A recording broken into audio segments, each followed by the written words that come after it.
Então, pessoal, tirando aqui, né, a nossa máscara, para a gente poder, então, começar aí o trabalho. Antes de mais nada, muito obrigado aí pela presença de todos, né? Como o André falou, qualquer dúvida, qualquer comentário, né, vocês podem colocar, que a gente vai estar tentando acompanhar e responder isso aí, né, diretamente pelo chat. Tá? A proposta de hoje é pensar a questão agrária no Brasil, né, pensar o processo de concentração fundiária no Brasil. Tá? Porque temos assistido, principalmente nesse último ano, né, por conta de um descaso bastante consistente, né, do atual governo, uma política, né, de esvaziamento, né, do Ministério da Agricultura, uma série de incêndios, né, queimadas na região do Pantanal, desmatamento e queimadas na região da Amazônia. Então, por conta disso, esse é um tema extremamente quente sempre, né, e mais ainda esse ano. Tá? Ouvimos recentemente, né, a nossa ministra da Agricultura dizer que se combate incêndio com boi, né? Então é interessante, né, porque quando a gente pensa em agricultura, quando a gente pensa em reforma agrária, né, a reforma agrária prevista na atual Constituição de 1988, né, ela fala em desapropriação dos latifúndios improdutivos, porque a terra ela é um bem social, né? O que significa isso, né? O que significa ser um bem social? A terra ela tem que gerar, né, emprego, ela tem que gerar produção e ela tem que preservar o meio ambiente, né? E aí nós temos o atual governo, como a gente falou, né, desprezando esses conceitos que são ou que fazem parte da nossa Constituição. Tá? Mas esse problema de concentração fundiária, né, esse problema de descaso com a maior parte da população rural, ele não é um privilégio, né, ironicamente falando, do Brasil atual. Tá? Ele faz parte de toda a nossa história. Tá legal? Então a gente dividiu a nossa aula, né, o nosso quadro, digamos assim, em 3 momentos. Tá? Então, primeiro momento, Brasil colônia. Segundo momento, Brasil Império, né? Terceiro momento, Brasil República. Tá? Fechando o Brasil Colônia, a gente corrige algumas questõezinhas, tá? Fechando o Brasil Império, a mesma coisa, Brasil República, a mesma coisa. Tranquilo? Lembrando que qualquer dúvida, qualquer curiosidade, é só, né, acessar o chat que a gente tem acesso e dar o retorno para vocês. Valeu? Então vamos lá, pessoal. Né? Concentração fundiária no Brasil, Brasil colônia. Tá? Então, 1500, Cabral chega ao Brasil. Né? Não descobre, Cabral chega ao Brasil. Tá? E aí, de repente, você está falando, poxa, prima, mas eu aprendi, né? E alguns livros ainda usam essa expressão, né? Descobrir. Tá? Uma outra questão importante em relação à história, não só concentração fundiária, mas em relação à história. Tá? A nossa história, ela foi contada pelo europeu. Tá? Ela foi contada pelo europeu, que é branco, católico, né? Machista, né? Patriarcal. Então, vários conceitos que você, de repente, né, teve na sua formação, nos últimos anos eles vêm sendo o quê? Revistos. Tá? E um dos mais antigos é exatamente esse. Cabral não descobre nada, né? Ele chega aqui. Tá? Estima-se que em toda a América você tivesse aí mais de 3 milhões de nativos. Ah, então, é complicado você descobrir depois de 3 milhões de nativos presentes na América. Né? No Brasil, acredita-se aí aproximadamente 1 milhão de nativos. Tá? Então, 1500, Cabral chega aqui, tá? Num processo, né, que fazia parte das grandes navegações, da expansão marítima, e essa expansão, financiada pela burguesia, ela tinha 3 alvos fundamentais, ou 3 objetivos fundamentais. Descoberta de metais preciosos, tá? Uma rota alternativa para as especiarias, né, para as Índias, e novos mercados. Tá? Então eram os 3 objetivos principais da burguesia que financiava o processo expansionista. Tranquilo? Nobreza e clero interessados em terras, e o clero interessados em novos fiéis. Cabral chega aqui, encontramos metais, mercados ou especiarias, Não, tá? Então, Cabral, continua a viagem para as Índias, tá? E nós vamos ter 30 anos de história do Brasil sem a colonização, sem a presença do português. E esse período, então, ficou conhecido como período pré-colonial. Tranquilão? Então, 1500, 1530, período pré-colonial, prioridade total do governo português para quê?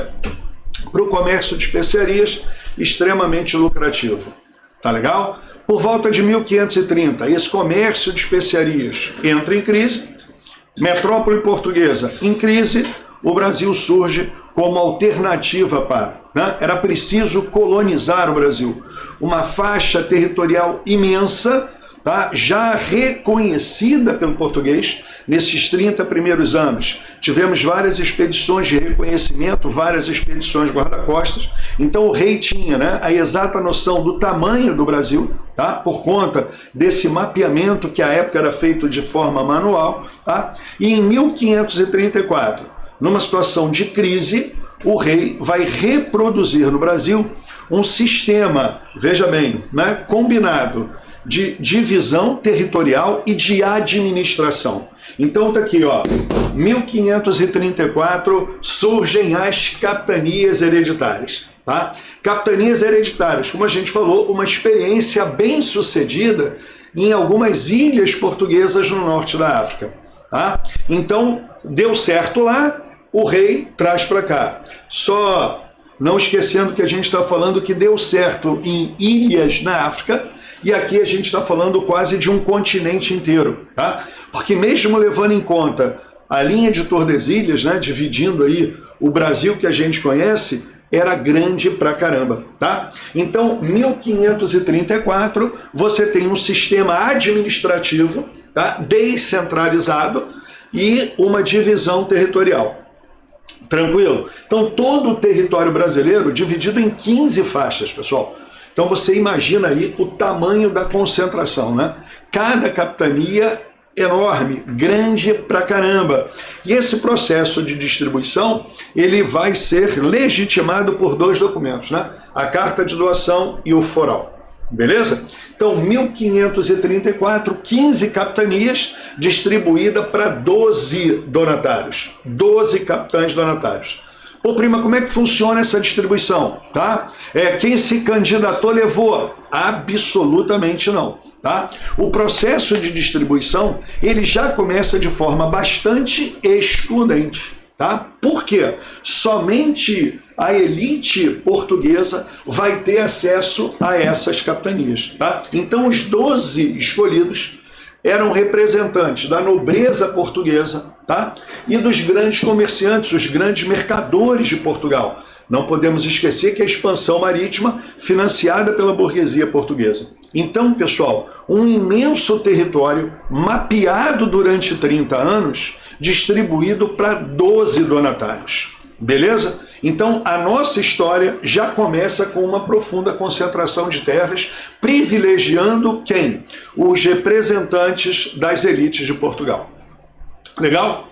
Através dessa carta de doação, desse foral, nós temos o quê? Tá? O donatário sendo responsável por 20% da capitania. Então, 20% era responsabilidade direta desse donatário. Tá?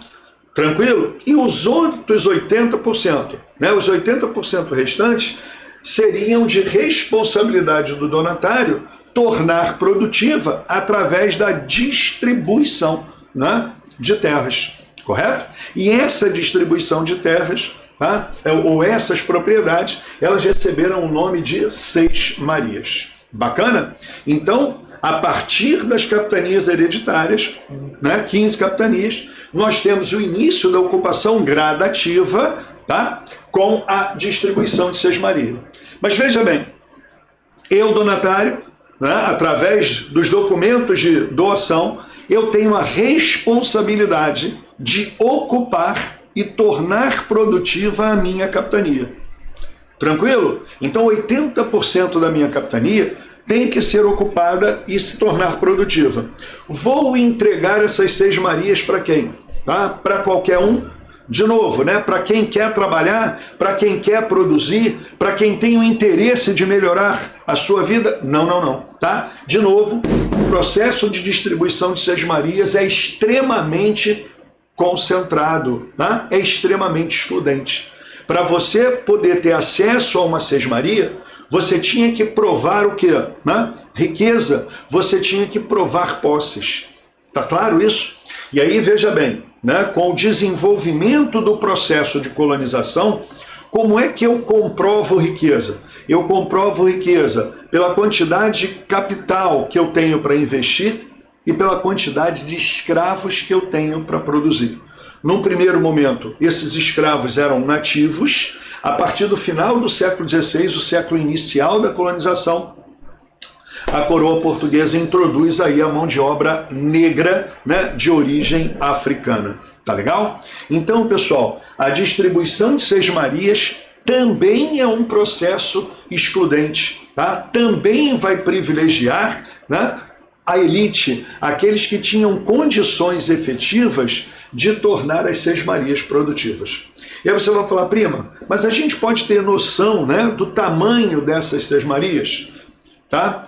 Pessoal, eu posso garantir para vocês, né, na minha época de faculdade, eu trabalhei, né, eu fui pesquisador do CNPq, tá? Eu trabalhei para um cara que hoje, ele é uma das maiores referências do Brasil em termos de história agrária, João Fragoso, né? Eu fui bolsista do João, e na época ele desenvolvia um trabalho sobre o Norte Fluminense, mais especificamente sobre a região de Campos. E eu tive a oportunidade de ler, né, durante quase um ano, tá, inventários do século XVIII. Então, o século aqui, ó, onde o Pombal faz as suas reformas. Tá? Então, no século XVIII, tá, você tinha aí a distribuição de sesmarias na região dos Campos dos Goitacazes, produtora de cana, tá? Onde você tinha 500 braças de frente e 1000 braças de fundo, ou, dependendo da riqueza do donatário, 1000 braças de frente, 1000 braças de fundo. E aí você fala, prima, mas essa medida, eu até anotei aqui, né, porque matemática não é meu forte, então eu anotei aqui na nossa folhinha de exercícios. Cara, 500 braças significam aproximadamente 914 metros, tá? Então, em Campos, Norte Fluminense, né?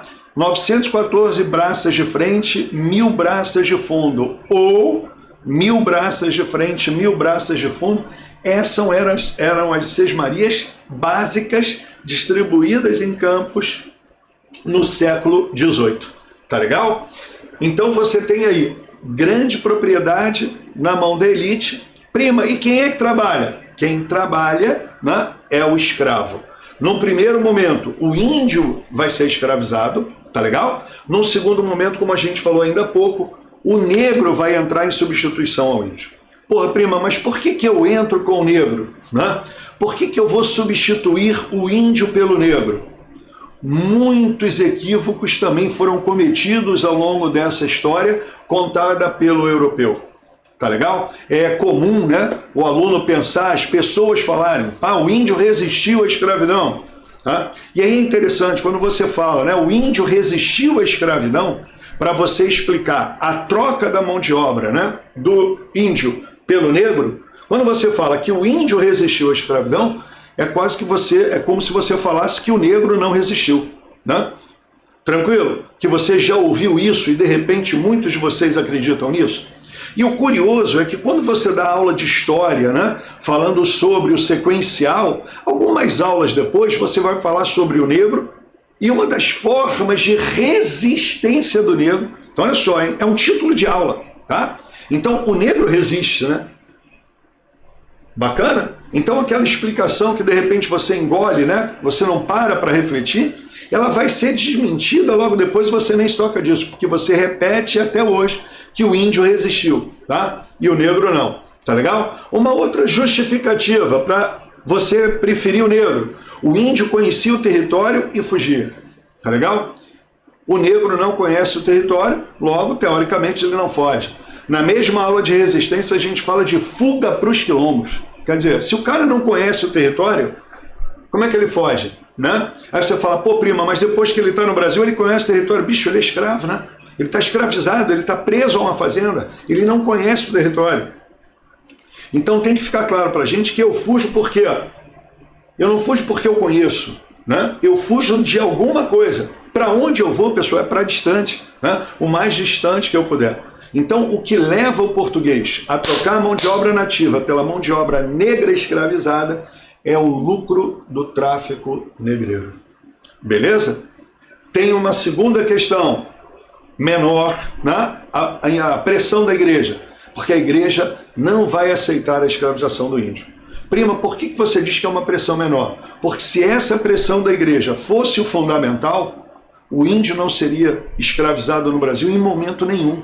E ele foi escravizado durante praticamente todo o período colonial. Tá bacana? E um terceiro momento, pessoal, o índio, assim como o negro, tá? O índio fugia. Beleza?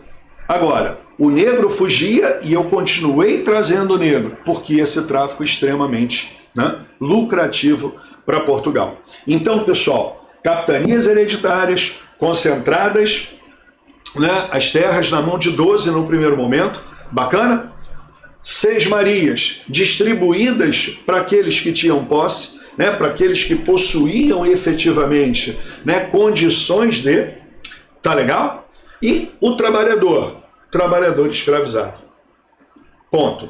Esses latifúndios, pessoal, atendendo à lógica mercantil de Portugal, vão produzir para que mercado? Eles vão produzir para o mercado externo, né? Então nós temos aí a estrutura da plantation montada, ou seja, o latifúndio, correto? A grande propriedade, porque uma grande propriedade também facilita o controle de Portugal, correto?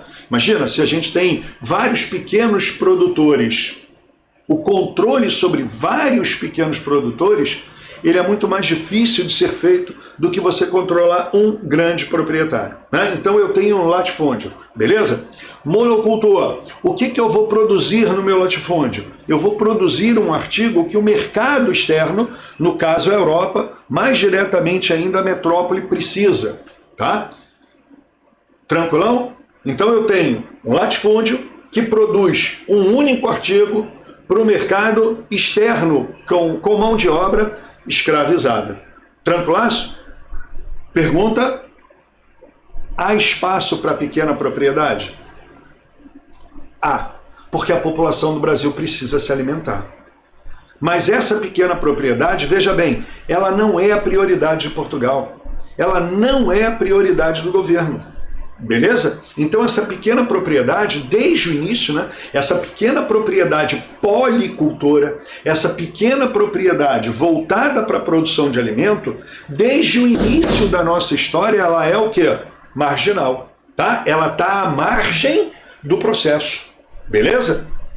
Quem trabalha na grande propriedade durante todo o período colonial é a mão de obra escravizada. Alguns trabalhadores livres, poucos, tá? Mas a maior parte da mão de obra escravizada.